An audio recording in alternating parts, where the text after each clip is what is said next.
The last two, my friends. We're getting to the home stretch here now.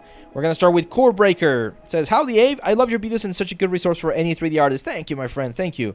I would like to submit my portfolio for review. I currently feel like I'm hitting a wall with my art, and I'm not sure where I should push and what I should be practicing on to level up. That's very common. We talked about that like 2 or 3 weeks ago on the how to master any 3D skill. Get better working games. You want to work in games. Okay, let's take a look. Okay, so the first thing I notice here is that we definitely need to finish learning about the full pipeline, okay? Because I can see that you understand the basics of sculpting, you understand the basics of modeling over here. I see a little bit of texture work, but not too much. I see some posing, so we definitely need to start working a little bit more on refining our elements.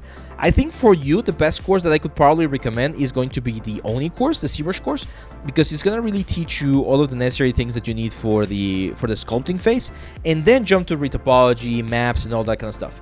Here's the thing, guys. If you want to work in games, if you want to work in film, you need to learn certain skills, and any studio that's going to hire you, either big or small, they expect you to know the basics of certain things.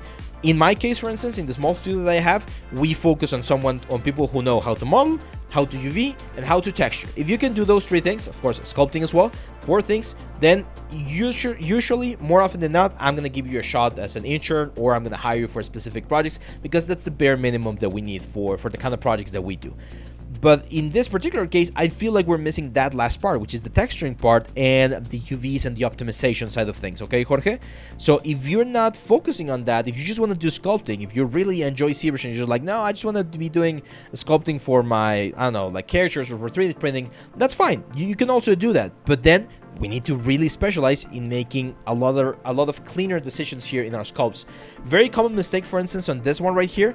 We do not split, or you can split parts into multiple pieces. You don't need to have the eyes and the little nose as part of the same little like monster right there. You can split it into multiple parts, and I see, or I know that you are doing it because you're doing it in some of these other ones, but you're not doing it to the best of the skills that we could do. Okay, so it's very, very important that we really spend more time polishing our skills. Hopefully that helps you, my friend. Hey, yeah, Moneybags, welcome to the Discord. Welcome to the Discord. Antov, we open portfolio submissions randomly close to the date when we're going to have our submission. So next portfolio review, for instance, is going to be on April 25. So usually on the week of April 20, right around here, sometimes earlier, sometimes a little bit later, but before this date, we open the submissions on the Discord channel. So you need to be active on the Discord channel to know this when that submission opens. It opens right here on the showcase section. There's going to be the portfolio review. Right now we have the March. As you can see, it's closed. And as soon as we approach that date, we open the new submissions.